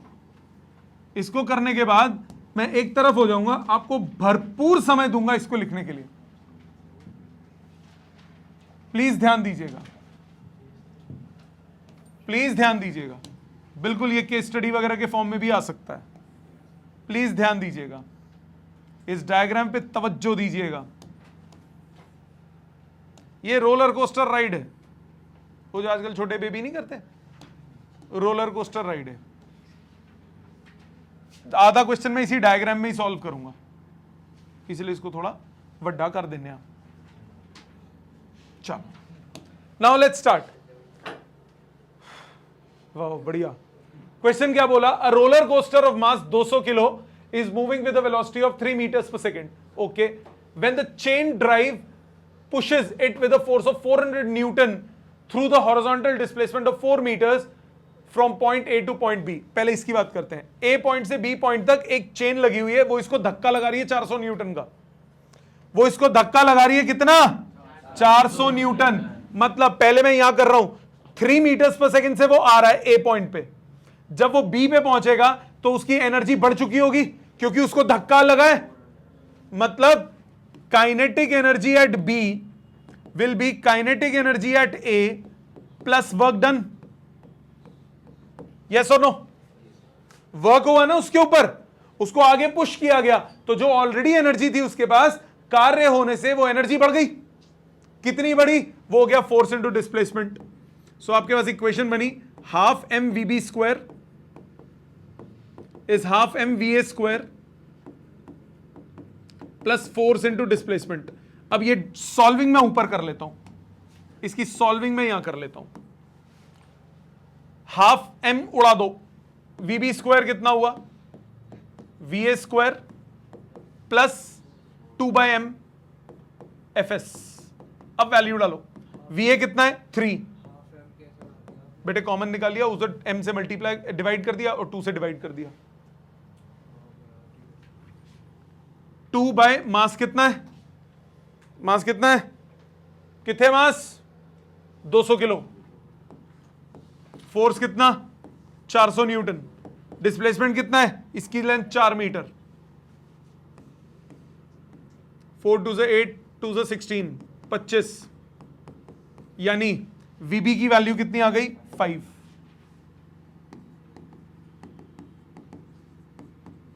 यहां तक बात क्लियर? ऑनलाइन सबको क्लियर? ऑनलाइन सब बच्चों को क्लियर? ओके. अब आ जाओ, इसका एक सेक्शन खत्म हो गया. अब वो यहां से दंदनाती हुई नीचे गिरी, तो जो उसके पास पोटेंशियल एनर्जी थी वो किस में कन्वर्ट हो गई? काइनेटिक एनर्जी में. पर उसके पास तो काइनेटिक एनर्जी भी थी. सो दोनों एनर्जी सिर्फ अब किस में कन्वर्ट हो गई? काइनेटिक में. यही हुआ ना. इसके बाद आपको क्वेश्चन में क्या बोला? The roller coaster then falls freely downwards dropping through vertical height of 18.75 before reaching C. तो अब क्या करोगे? Kinetic energy at B plus potential energy at B now becomes equal to kinetic energy at C. Isn't it? Values डालते हैं. Half M v B square plus M G into 18.75 is equal to half M we C square. तो यहां से we C square कितना आ गया? Half M उड़ा दो. वी बी स्क्वायर प्लस 2 घट गया g इंटू 18.75. वैल्यू डालो. वीबी स्क्वायर कितना हो गया? 25 प्लस 2 g की वैल्यू 10 बोला है ना? 18.75 करो. 25 प्लस ये कितना हो गया? 36 37.5 37.5 375. ये आ गया 400. तो वीसी आ गया 20 मीटर्स पर सेकेंड. सो सी पॉइंट पे जब वो पहुंचेगा तो उसकी वेलोसिटी कितनी हो गई? 20 मीटर्स पर सेकेंड. ये बात समझ में आती है? Step by step. पहले यहां पे पहुंचा, यहां कार्य हुआ, कार्य करने के बाद उसकी स्पीड बढ़ गई, फिर उसके बाद वो नीचे आई तो स्पीड और बढ़ गई. क्यों बढ़ी? क्योंकि अब पोटेंशियल एनर्जी किसमें कन्वर्ट हो गई? काइनेटिक एनर्जी में. यहां तक बात समझ में आ गई? आगे पढ़ते हैं. आगे क्या हुआ? The roller coaster continues to roll freely up to a height of 8.75 metres above C. अब ये उसके बाद रोल करके ऊपर गई, डंगर पॉइंट पे पहुंचेगी. जब डंगर पे पहुंचेगी तो क्या होगा? थोड़ी सी पोटेंशियल काइनेटिक किस में कन्वर्ट हो जाएगी? पोटेंशियल में. तो अब डी पॉइंट पे बात करते हैं. अब डी पॉइंट पे बात करते हैं. जब वो सी पे थी तो उसके पास सिर्फ थी half M we C square. जब डी पे पहुंची तो half M V D square plus M G into H. H कितना है? 8.75. अब वी डी निकाल लो. हाफ एम उड़ा दो. वी डी स्क्वायर कितना हुआ? V C square minus 2g into 8.75, उसको इधर ले आया ना, vd निकालना है। vc स्क्वायर कितना हो गया 400 माइनस 20 इंटू 8.75, सॉल्व करके कितना आया 400 माइनस 87.5, 87.5 इंटू 2 कितना हुआ 160, 175, 225, तो vd कितना हो गया 25, हाँ ठीक है यार 15 मीटर्स पर सेकेंड। डी पॉइंट तक का कार्य पूर्ण हो गया। अब आते हैं ई पे, आगे क्या हुआ, the roller coaster reaches D with velocity vd, the brakes are then are applied along the horizontal section. D से ई तक ब्रेक लगाई, ब्रेक लगा के रोक दिया, ब्रेक लगा के रोक दिया, ब्रेक लगा के रोका, तो यानी फ्रिक्शन फोर्स लगी होगी रोकने वाली। फोर्स कितनी है वो निकालते हैं। जब ब्रेक लगा के रोका तो क्या होगा, जब ब्रेक लगा के रोका, डी से ई सेक्शन की बात करता हूं, डी से E, kinetic energy at D is equal to loss, जो काइनेटिक एनर्जी थी वो यहां पे आके खत्म हो गई। काइनेटिक एनर्जी डी पे कितनी है, हाफ एम वी डी का स्क्वायर, लॉस कितना हो गया फोर्स इंटू डिस्प्लेसमेंट, डिस्प्लेसमेंट कितना है 5 मीटर, तो फोर्स कितना हो गया हाफ, मास कितना है 200,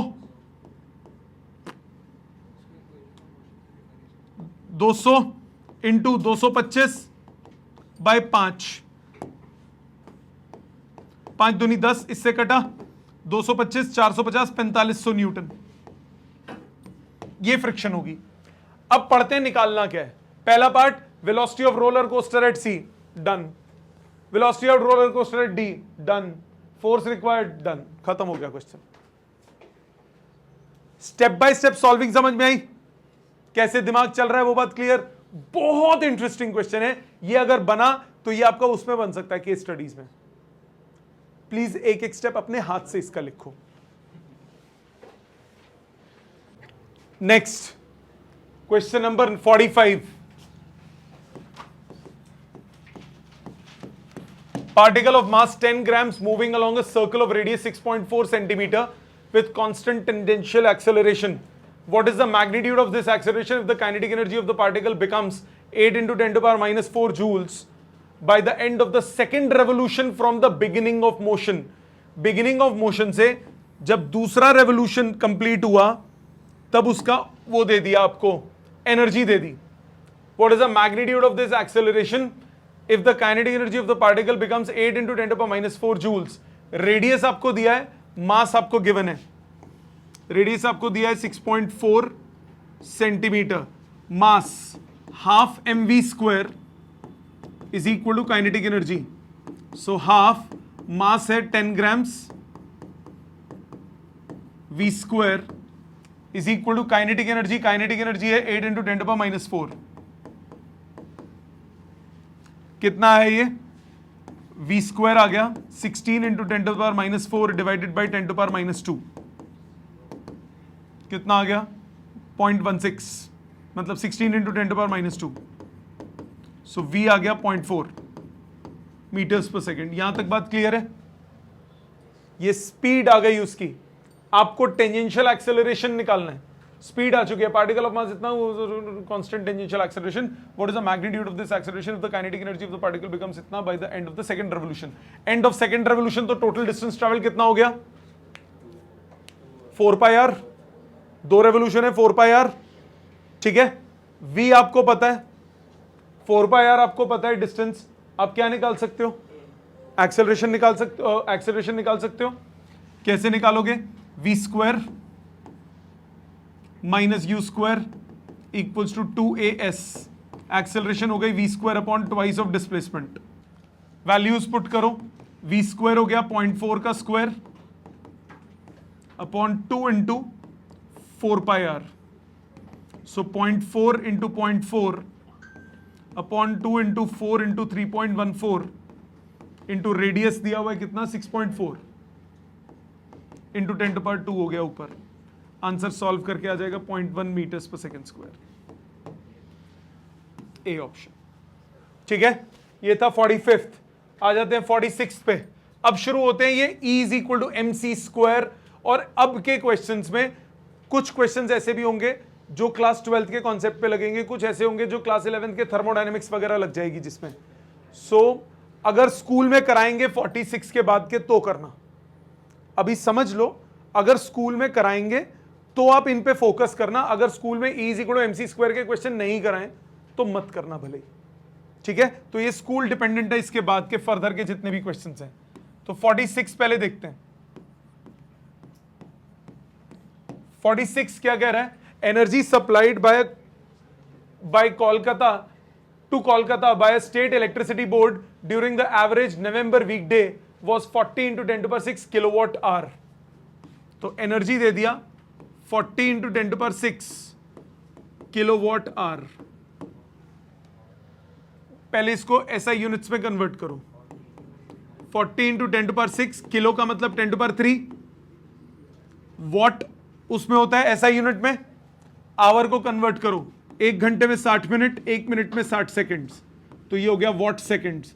वॉट सेकेंड मतलब जूल्स, तो ये आ गया 36 into 4 144 into 10 to the power 6 7 8 9 10 11 12 इतना जूल्स। ये एनर्जी सप्लाइड हुई। आपको बोल रहा है if this energy could be obtained by conversion of matter how much mass. तो अब आप क्या करोगे? E is equal to M C square. E is equal to M C square. तो मास लॉस्ट कितना हो गया? Energy divided by C square. ये यूज हो सकता है बेटे, मास से एनर्जी में कन्वर्ट हुआ ना। If this energy could be obtained by conversion of matter, E is equal to M C square में क्या होता है? M मास लॉस होता है तो E amount of energy release होती है। तो कितना मास लॉस होगा कि इतने अमाउंट ऑफ एनर्जी रिलीज हो? न्यूक्लियर की, मतलब ये ऑब्वियसली न्यूक्लियर एनर्जी होगी, ठीक है, पावर प्लांट से आई होगी। So 9 into 10 to power 16, 144 divided by 9 कितना हुआ? 16 इंटू 10 टू पावर -4 kg, मतलब 1.6 ग्राम्स। सिर्फ इतना ग्राम एक वीकडे का 1.6 ग्राम फ्यूल एक वीकडे के लिए एनर्जी प्रोवाइड कर सकता है। क्या शो हो रहा है? न्यूक्लियर एनर्जी कितनी भयानक ज्यादा है, ठीक है। आगे और सोचो उसके लिए अगर कोल को बर्न करना पड़ता तो कितना कोल बर्न होता। आ जाओ 47th।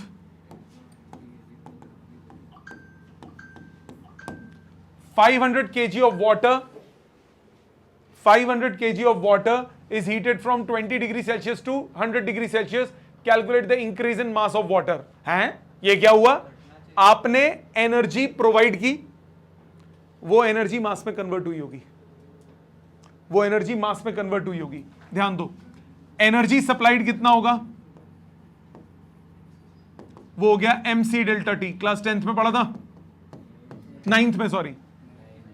Mass into specific heat into change in temperature, ये होता है एनर्जी। ये थर्मोडायनेमिक्स में पढ़ोगे। अगर आप हीट सप्लाई करते हो, किसी बॉडी का टेम्परेचर चेंज होता है तो उसकी हीट का एनर्जी का फॉर्मूला होता है mc delta T, mass into specific heat into change in temperature. Mass of कितना दिया हुआ है? 500 kg। स्पेसिफिक हीट दी हुई है, पानी की होती है 4200, और चेंज इन टेम्परेचर है 80। आप जब थर्मोडायनेमिक्स कर लोगे तो आपको आ जाएगा ये वैल्यू। तो ये उसका सबसे फुद्दू क्वेश्चन है, mc डेल्टा टी। जब आप टेम्परेचर इंक्रीज करते हो तो कितनी एनर्जी सप्लाई करनी होती है, वो उसको बोलते हैं mc delta T. Change in temperature है 80, स्पेसिफिक हीट की वैल्यू वाटर की होती है 4200 जूल पर केजी पर डिग्री सेल्सियस इंटू 500 किलो, ये मास हो गया। इंक्रीज इन मास निकालना है, इसको mc स्क्वायर के इक्वल कर दो। तो इंक्रीज इन मास कितना हुआ? 500 into 4200 into 80 upon c square. सी कितना होता है? 3 इंटू 10 टू पावर 8, तो 9 इंटू 10 टू पावर 16 kg, इतना मास आएगा सिर्फ। ये मत करना क्योंकि ये तो 101% अभी काम नहीं आएगा, बट ये आगे जाके काम आ सकता है। जब थर्मो वगैरह कर लोगे तब ये लॉजिक यूज हो जाएगा, बट ये तो है आपके कोर्स का। इससे आगे के जो क्वेश्चंस हैं वो डिफिकल्ट क्वेश्चंस हैं। डिफिकल्ट क्वेश्चंस मतलब 3-4 ही हैं, कर तो सारे रहा हूं मैं। उन क्वेश्चंस में मैं करने के बाद, जैसे इसको करने के बाद मैं साइड हो जाऊंगा, आप दोनों लिख लेना, ये भी और पिछला वाला भी, ठीक है। थर्मो वाला लिखना वो आपकी कॉल है, बट मैं सजेस्ट ये करूंगा लिख लेना, बाद में काम आएगा तो पता रहेगी चीज। आ जाओ 48 पे। इसमें क्लास 12 के कुछ और फॉर्मूलाज लगेंगे। लास्ट टाइम मैंने आपको जब एनर्जी करा रहा था तो मैंने क्लास 12 के कुछ फॉर्मूलाज आपको बताए थे, kilo electron volt, mega electron volt, units वगैरह की बात की थी मैंने। आज थोड़ी और बात करूंगा, एक दो फॉर्मूलाज और बताऊंगा। A nucleus Fe57 emits a gamma ray of energy 14.14 kilo electron volt. Gamma ray is a photon. Photon पता है, पढ़ा है ना केमिस्ट्री में? उस पे mc स्क्वायर पेमसी स्क्वायर कुछ नहीं लगता, उस सॉरी वो लगता है हाफ mv स्क्वायर वगैरह नहीं लगता, क्योंकि उसका मास ही नहीं होता, फोटोन का मास नहीं होता। तो फोटोन के लिए एनर्जी का रिलेशन कैसे यूज होता है? फोटोन के लिए होता है energy is equal to momentum into c, speed of light. Energy is equal to momentum into c, क्योंकि फोटोन की जो एनर्जी होती है वो mc स्क्वायर लेते हो सिर्फ आप, where m is known as dynamic mass. mc square, खुद सोचो, एनर्जी फोटोन की है mc स्क्वायर, mc स्क्वायर को mc इंटू सी लिख सकता हूं। mc क्या हो गया? Momentum into C. तो एनर्जी फोटोन की कितनी होती है? Momentum into C, where C is velocity of light. अब इस क्वेश्चन पे आ जाओ। If the mass of nucleus is इतना, कैलकुलेट द रिकॉइल एनर्जी। अब कोई चीज, जैसे गन वाला क्वेश्चन किया था, ओ कंजर सामने देख, गन वाला क्वेश्चन किया था, फायर किया, बुलेट आगे गई, गन रिकॉइल होती है। सेम इसके साथ हुआ, एक एटम है, उसमें से गामा रे फोटोन इधर फायर हुआ तो एटम पीछे जाएगा। क्या लगता है उसमें? Law of conservation of momentum, वही यहां पे लगेगा। क्या लगेगा? Mass of photon into velocity of photon, मतलब momentum of photon, momentum of photon is equal to momentum of nucleus. दोनों के मोमेंटम बराबर होंगे वैल्यू में, direction opposite. Momentum of photon का क्या फॉर्मूला बताया? Energy upon c, energy of p लिख देता हूं, photon is momentum of nucleus. आपको क्या निकालना है? Recoil energy of nucleus. Nucleus क्या है? मैटर, पार्टिकल है। मोमेंटम और उसमें क्या रिलेशन होता है? P is equal to √2 me, √2 mass of nucleus, energy of nucleus, mass of nucleus into energy of nucleus, मतलब squaring both sides, energy of photon का square upon c square is two mass of nucleus into energy of nucleus. So energy of nucleus का formula कितना आया इस question के लिए? EP square by 2 mass of nucleus into c square. EP photon की energy कितनी दी हुई है? 14.4 किलो इलेक्ट्रॉन वोल्ट, 1.6 इंटू 10⁻13, इसका स्क्वायर किलो है 10⁻16, इसका square divided by 2 mass of nucleus कितना है? 56.935, 56.935। U का मतलब AMU, 1 AMU को kg में चेंज करो, इंटू सी स्क्वायर 3 इंटू 10⁸। जी सर, ये आंसर आएगा, ठीक है? समझ में आया? ये किस में आएगा? जूल्स में। आपको किस में कन्वर्ट करना है? इलेक्ट्रॉन वोल्ट में। इजी है, और इजी है, रुक जाओ। इलेक्ट्रॉन वोल्ट में कैसे कन्वर्ट करते हैं? 1 kilo electron volt, 1 electron volt is 1.6 into 10⁻19 joules, उससे डिवाइड कर देंगे। सो 14.4 इंटू 1.6 इंटू 10⁻16 का square divided by 2 into 56.935 into 1.67 into 10⁻27 into 3 into 10⁸ का स्क्वायर इंटू 1.6 इंटू 10⁻16, ये आ जाएगा किलो इलेक्ट्रॉन वोल्ट। ये एक टर्म कट जाएगी पूरी पूरी, 16 किलो इलेक्ट्रॉन वोल्ट लिखा है मैंने, ठीक है? लॉजिकली समझ में आ गया? कैलकुलेशन छोड़ दो, सब छोड़ दो, यहां तक समझ में आ गया? बस मेरा यहां तक का मोटिव था, ठीक है। बाकी ये 12th में आप करोगे, 12th में आप ये स्पेसिफिकली वो पार्ट करोगे। रिकॉइल वाला कंसेप्ट कैसे अप्लाई कर रहा हूं वो समझ में आ गया? ये हो गया क्वेश्चन नंबर 48। प्लीज इन दोनों को लिख लीजिए, फिर अगला करते हैं। ध्यान दीजिए 49th और 50th पे। 49th, a nucleus of radium Ra88226 decays to radon 86222 by emission of alpha particle। Alpha particle होता है हीलियम न्यूक्लियस, जरूरत नहीं है खैर उसकी। Alpha particle of energy 4.8 mega electron volt. Calculate the recoil energy of daughter nucleus, mass of alpha और mass of radon दिया हुआ है। अल्फा पार्टिकल ऑफ एनर्जी इतना, क्या करोगे आप बताओ? कंजर्वेशन ऑफ मोमेंटम लगाओगे। कंजर्वेशन ऑफ मोमेंटम कैसे निकालोगे? कौन मूव हुआ? देखो रेडियम जो है वो टूटा, रेडियम टूट गया, अब रेडियम नहीं बचा, रेडॉन और अल्फा। अल्फा इधर निकला तो रेडॉन इधर जाएगा, मोमेंटम कंजर्व्ड होगा। मतलब momentum of alpha vector form में प्लस मोमेंटम ऑफ रेडॉन, इनका सम किसके बराबर हो जाएगा? 0 के। तो मोमेंटम ऑफ अल्फा मैग्नीट्यूड में कितना हो जाएगा? मोमेंटम ऑफ रेडॉन के। आपको क्या निकालना है? एनर्जी। मोमेंटम क्या होता है? स्क्वायरिंग कर दो दोनों साइड। मोमेंटम का स्क्वायर क्या होता है? 2me, 2 conservation of momentum, 2 mass of alpha, energy of alpha is 2 mass of radon, energy of radon. 2 cut गया, एनर्जी ऑफ रेडॉन निकालना है आपको। Mass of alpha, energy of alpha upon mass of radon. Mass of alpha कितना है? 4.003। Energy of alpha कितना दिया है? 4.8 mega electron volt. 4.8 ही रखो, रिजल्ट मेगा इलेक्ट्रॉन वोल्ट में आ जाएगा। Divided by mass of radon कितना दिया हुआ है? 222। कैलकुलेट करो आंसर। मुश्किल था? इसमें तो कुछ नहीं लगा, बट अब सोचो ना यार, एक चीज का विघटन हो गया 2 में, एक चीज टूट गई 2 में, तो जितना मोमेंटम एक का होगा वैल्यू वाइज दूसरे का उतना ही मोमेंटम होगा, डायरेक्शन अपोजिट होगी। नेक्स्ट, ये टूट गया बेटा, ये फायर हुआ, ये रिकॉइल हो गया जो बच गया, ठीक है ना। बाद में तो रेडॉन बचा ही नहीं। 50th पे आ जाओ। In a beta decay of sodium 1124, the combined electron neutrino momentum has a magnitude of 4 mega electron volt per c. Momentum दिया हुआ है 4 MeV by c.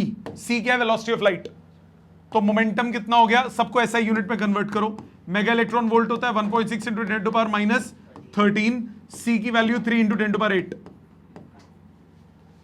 ऐसा यूनिट्स में कन्वर्ट हो गया, kg मीटर्स पर सेकेंड। नाउ मोमेंटम आ गया। ये इलेक्ट्रॉन का है। मान लो ये जो बीटा पार्टिकल होता है, बीटा डिके मतलब इलेक्ट्रॉन का निकलना, तो इलेक्ट्रॉन आगे फायर हुआ तो जो डॉटर न्यूक्लियस होगा वो पीछे जाएगा। अगेन कंजर्वेशन ऑफ मोमेंटम लगाओ।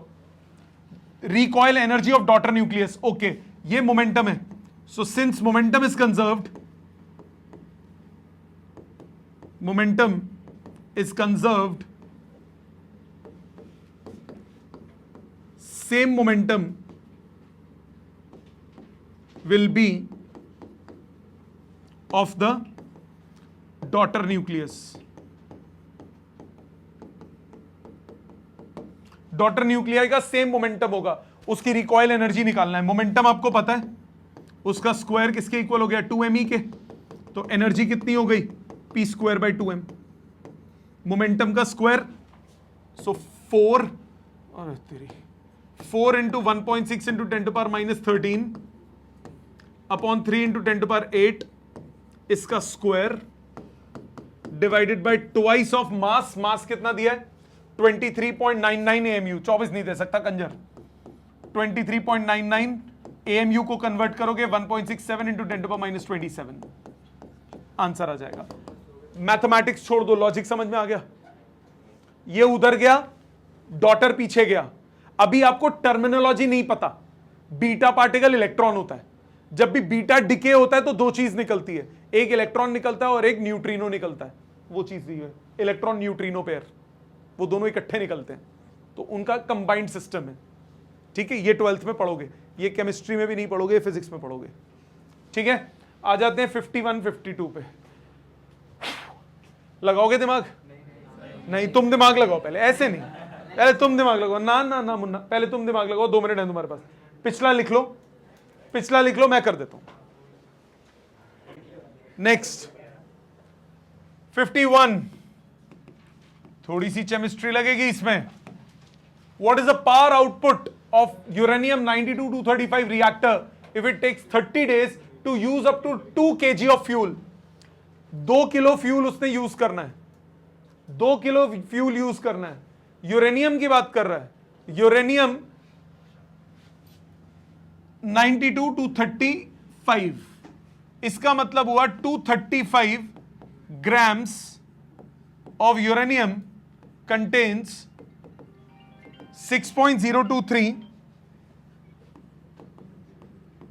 into 10 to the power 23 atoms. Yes or no? कितना दिया? 2 किलो। सो टोटल एटम्स कितने हो गए?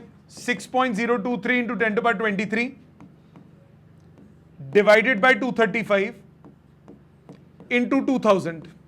ग्राम था ना, तो ये भी ग्राम में रखना पड़ेगा। इतने एटम्स ऑफ यूरेनियम है, इतने एटम्स ऑफ यूरेनियम है आपके पास। अब आपको क्वेश्चन में क्या बोला? एक एटम 185 मेगा इलेक्ट्रॉन वोल्ट की एनर्जी रिलीज करता है। One atom generates 185 mega electron volt energy. So total energy कितनी होगी? टोटल एनर्जी हो जाएगी 6.023 into 10 to the power 23 into 2000 divided by 235 into 185 mega electron volt.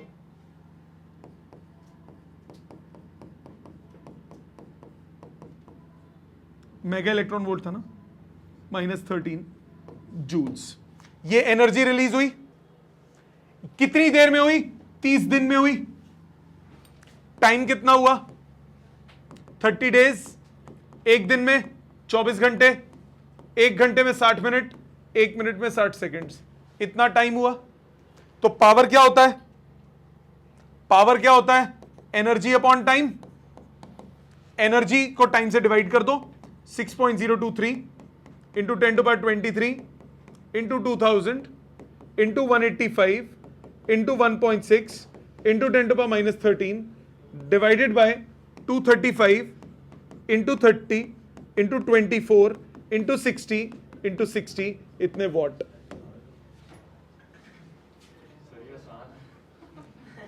Leave the calculations, logic की बात करो।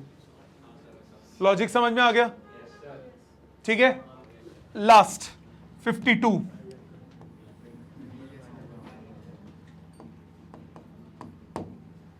जब ये चैप्टर 12th में आएगा ना तो ऐसी कैलकुलेशंस होंगी और पेपर में आती हैं, पेपर में आती हैं। अभी तो छोटे हो, अभी इसमें देखो ये 2 प्लेसेस ऑफ डेसिमल देख रहे हो आप। जब यही क्वेश्चन 12th में आएगा तो 5 प्लेसेस ऑफ डेसिमल में होगा और आप अप्रोक्सीमेट नहीं कर सकते, क्योंकि 0.0001 ग्राम ऑफ यूरेनियम भी बहुत सारी एनर्जी प्रोड्यूस कर देता है, तो बहुत फर्क पड़ जाता है क्वेश्चन में। इधर आ जाओ अगले पे।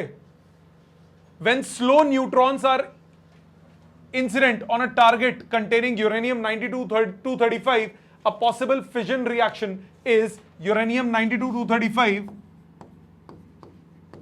plus neutron gives barium 56-141 plus krypton 36-92 plus 3 neutrons. क्या बोला? Estimate the amount of energy released. कितनी एनर्जी रिलीज होगी वो निकालना है। एनर्जी रिलीज मैंने बताया था आपको न्यूक्लियर रिएक्शन में क्यों होती है? क्योंकि मास लॉस होता है। इसका टोटल मास निकालो, इसका टोटल मास निकालो, सबट्रैक्ट करो, मास लॉस आ जाएगा। मास लॉस्ट कितना होगा?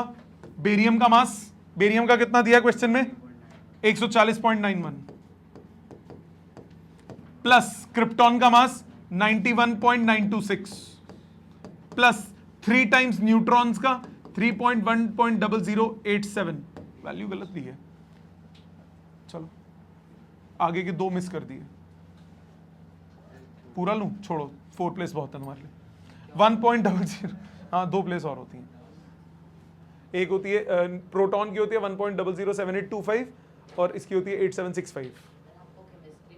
नहीं बेटा ये फिजिक्स में है, न्यूक्लियर फिजिक्स है ये न्यूक्लियर फिजिक्स है।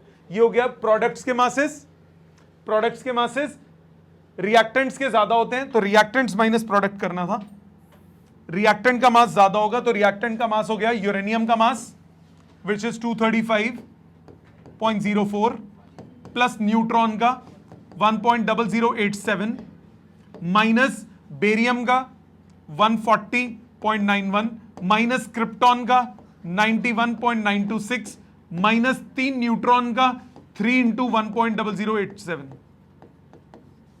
ये हो गया मास लॉस, इसको मैंने डेल्टा एम नाम दे दिया, कैलकुलेट हो जाएगा। ये मास लॉस जो वैल्यू आई इनटू, क्योंकि ये एएमयू में आई, क्योंकि ये एएमयू में आई और आपको मेगा इलेक्ट्रॉन वोल्ट में चाहिए, यहां तक कैलकुलेट हो जाएगा। सो एनर्जी रिलीज कितना होगा, दिस इंटू सी स्क्वायर। एक और तरीका होता है, ये जो वैल्यू आई इसको 931 से मल्टीप्लाई कर दो, मेगा इलेक्ट्रॉन वोल्ट में कन्वर्ट हो जाता है सीधा सीधा। 931। मैंने क्या बोला, एनर्जी होती है mc स्क्वायर, अगर मास किलोग्राम में लोगे तो c लोगे 3 इंटू 10⁸ मीटर्स पर सेकेंड, यस और नो।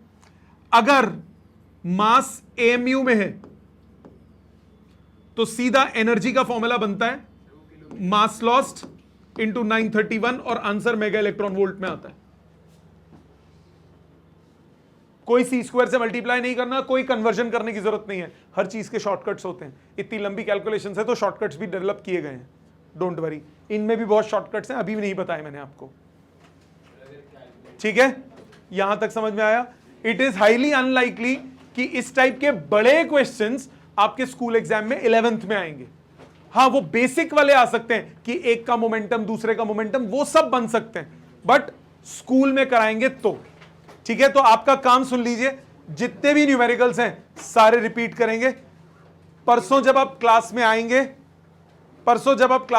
सिर्फ ये वाले छोड़ के, परसों जब आप क्लास में आएंगे रजिस्टर चेक होगा, अगर काम इनकम्प्लीट हुआ तो हड्डियां टूटेंगी, ठीक है।